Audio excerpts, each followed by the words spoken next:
Hello and welcome to the Swine Disease Reporting System. This is the report number 71, where we're going to cover the findings from the previous month of December of 2023. My name is Edson Magalhães, here at the SDRS podcast. Hello, my name is Giovanni Trevisan at the Swine Disease Reporting System.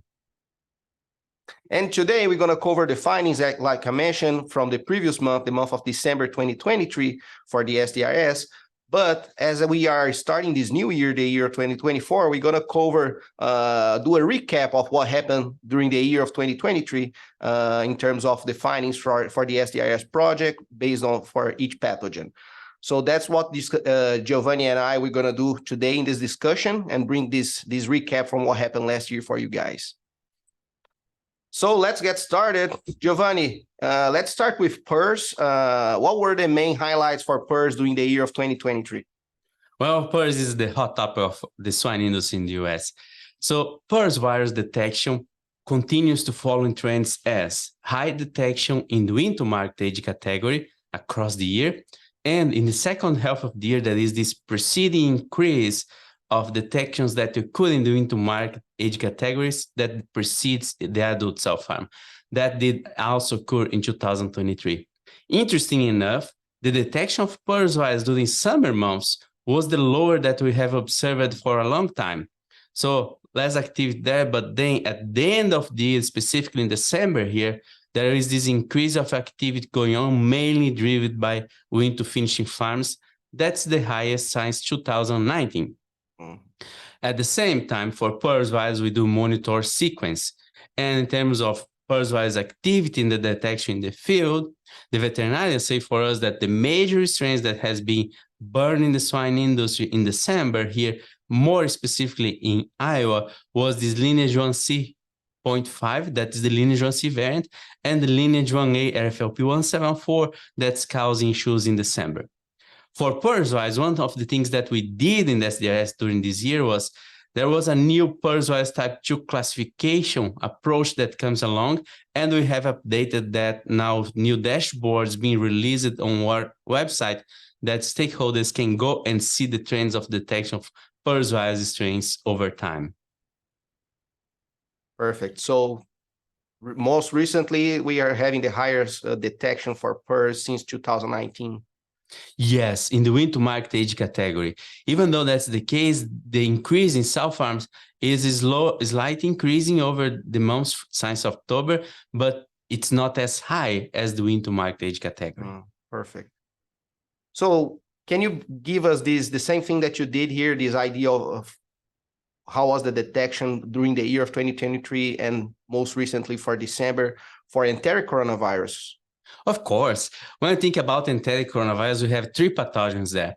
And starting with PED, the detection of PED during this year has followed the expected trend of detection according to previous year. So we did not have any surprise there for PED. At the end of the year, we start to see this increase in detection that's going on, but that's according to the expected models there. The another pathogen that we have there is Delta coronavirus.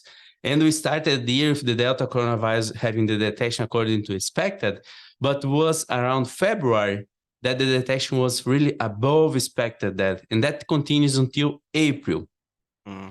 At that time, the detection started to come back to the normal, and we end the year according to the expected for the detection, coronavirus detection, that is increased at the end of the year.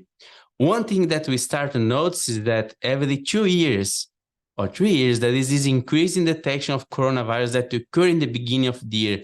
So it seems like there is this biannual spike in detection for these pathogens that is occurring out there that we need to keep watching out for the next years. The last pathogens that we have for enteric coronavirus that we do monitor is TGE. And that's a great news that we can celebrate at the end of the year by now. We do not have detection of TG in 2023. And this is also following a trend that it's for 2 years and 9 months without a detection of these pathogens. And we did test for it. We tested more than 112,000 cases for TG with no detection. So maybe we can start to think about celebrate that these pathogens may not be present anymore in the US swine population, or it's circulating at a very low prevalence out there that we are not detecting on this PCR detection that we do here. All right, Giovanni. And what did the advisory group tell us about that? Well, when you think about enteric coronavirus, the advisory group has been mentioned for us that there is a large opportunity to start discuss process of elimination of PED as one of the major pathogens of the swine industry. They have been saying for us that PED outbreaks has not been as many at the end of the year. There are some occurring, but not as many as expected. But at the same time, they raise the eyebrows for us and say, keep watching January, because usually we see this PED activity going up at the end of January there. So it's a pathogen that we need to keep looking for in the next upcoming months there, the PED. Perfect. What about influenza, Giovanni? How was influenza detection in 2023? So influenza detection has been following this pattern of biseasonal detection. That means during the months of fall and spring, the detection goes up. But one thing that was different in 2023 is that we did not see those spikes as we saw in the previous year. So the biseasonal component was there present, but not as much as in the previous year. At the end of the year, more specifically in December, we start to see that decrease in detection of influenza, and this is also happening in 2023. The same pattern was detected there. In terms of subtype detection by PCR, we had the subtype most prevalent detected was the H3N2. That was a little bit different than the previous year, that H1N1 was the one that was most frequent detected there. So influenza following what was expected, not big surprise there for 2023, needed in December. All right. And what about Mycoplasma? Mycoplasma is a very interesting pathogen that we have been monitoring. And in 2023, the number of submissions tested for Mycoplasma really went up. You can see our charts there that we had more testing there. But one of the major sample types that has been used for testing Mycoplasma was deep tracheal swabs. And the advisory group highlights for us that this testing in programs to control and eliminate this pathogen in the field is affecting this number of testing. So it's for a good reason. There is not necessarily more disease activity going on, but need for testing these control and elimination programs that has been affecting the testing there. And when we are closing the year, the Mycoplasma detection is going down as expected by our monitoring and forecast trends that we do have there for this specific pathogen. So that's why it's good, right, Giovanni, have our advisory group here, because we are seeing the patterns with, for example, with this pathogen that we are mentioning, and we have that information with the advisory, and we see that that's actually a response or consequence from more control and elimination in the farm. So people are testing more, right, for that.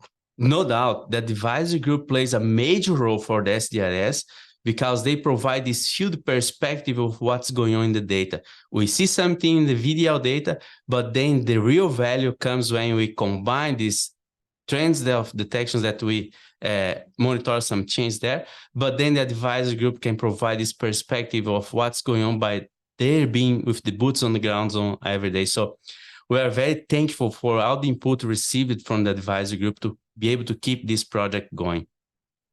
Very good, Giovanni. And what about PCV, circovirus, in 2023? So porcine circovirus, it's a very interesting pathogen. When you look for porcine circovirus type 2, the detection by a PCR doesn't mean that you are having disease in the field. You need to have clinical signs, you need to have lesions, and you need to have detection there. So based on all of the feedback that we received from the advisory group, Guilherme did a great job in terms of porcine circovirus in drill down this data. So detection, there is no seasonal components in the detection that you can see. But when Guilherme opened this information, considering CT values there, he could provide us further information about these interpretative values for PCV2 in terms of, well, if you detect on a tissue case that you submit tissues for disease diagnosis there, and you have CT values, how can you interpret it in terms of disease? So he found out that using a CT of 22 or lower, you had an 8% accuracy that you would have a disease diagnosis in tissue case for PCV2. And he went further and provide that information about how is the average trend for PCV2 CT values by sample type and by region. And that's able to identify if something is occurring in the field that deserve further investigation there. The other thing that happens for porcine sarcovirus is that Guilherme did add for us porcine sarcovirus type 3 data there. Mm-hmm. And porcine sarcovirus 3 was this new addition there. And what we found out is, well, basically about 60% or above of all the cases that are tested from sow farms, they are positive for porcine sarcovirus type 3. And this is the only pathogen that we have in the SDRS data that we monitor, that the detection in the growing finishing sites is lower than the adult sow farm. So that is this trend of the detection that is different than the other pathogens. And these are pathogens to keep monitoring there. There is discussions that going on in the industry about how we interpret how this data and the clinical relevance of PCV3 disease that deserve close attention and monitoring in the next years to see how this is going to behave. Interesting. So yeah, well, was a new addition to the SDRS project this year, and like you mentioned, keep monitoring, understanding the trends here. Giovanni, you mentioned about disease diagnosis. What about the disease diagnosis information in 2023? So just a quick reminder for our audience, disease diagnosis here is from cases submitted to, more specifically here, to the ISU VDL. So based on that information, the diagnosticians with using multiple information from tests and necropsy information, macroscopic lesion and microscopic lesion, they will assign a code for each case and what were the pathogens diagnosed. So we are also monitoring that information here from the ISU VDL. So what can you say and tell us about this information, Giovanni, throughout 2023?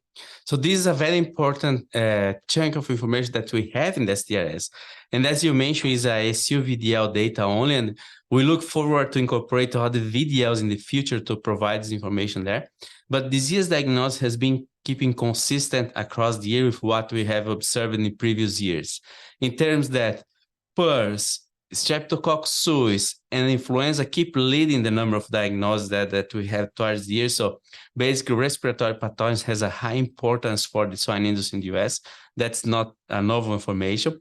And when we monitor these pathogen activities in a weekly basis, we didn't see spikes or specific things that call big attention for us there, except that it was around October, we had this increase of number of diagnoses for a couple of pathogens like GPS, Pasteurella, rotavirus, and PRRS that it's expected for that time of the year. So on the disease diagnosis, we do not restrict for PCR detection, but we have more pathogens to monitor and being able to provide that information about what's being seen in the VDL on tissue cases. Perfect.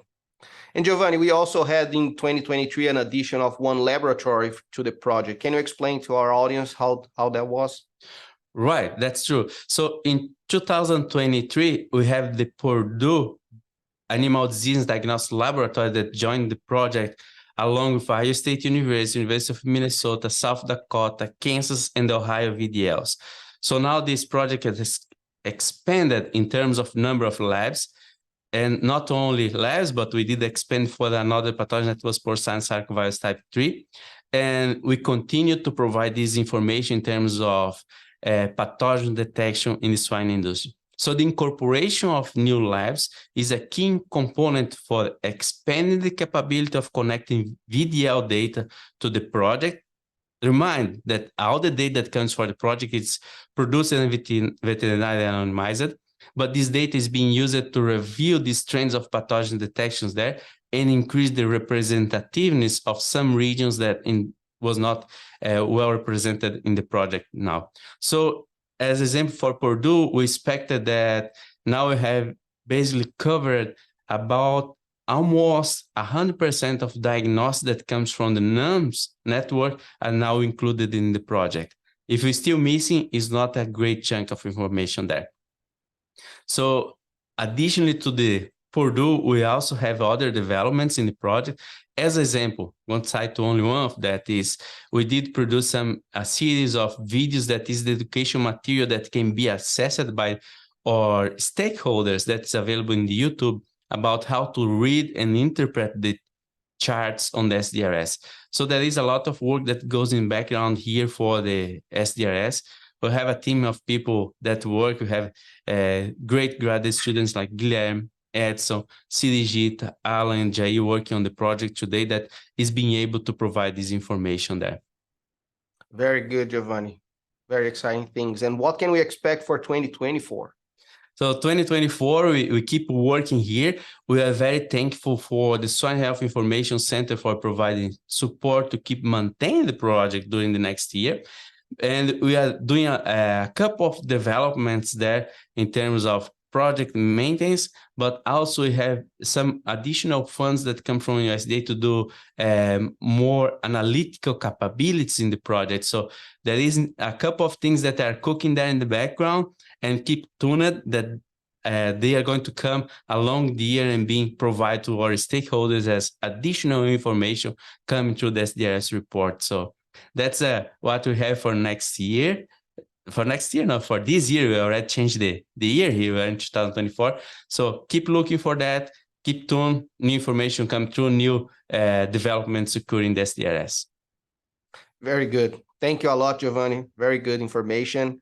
It was a really good recap of what happened in 23. So a very good summary in a very short time. So it's already very rich information for you guys. And we're going to see you guys in the next edition, like Giovanni mentioned, bringing information from what's going to happen in the beginning of the year in January 2024. So I'll see you guys in the next month. Thank you. Thank you.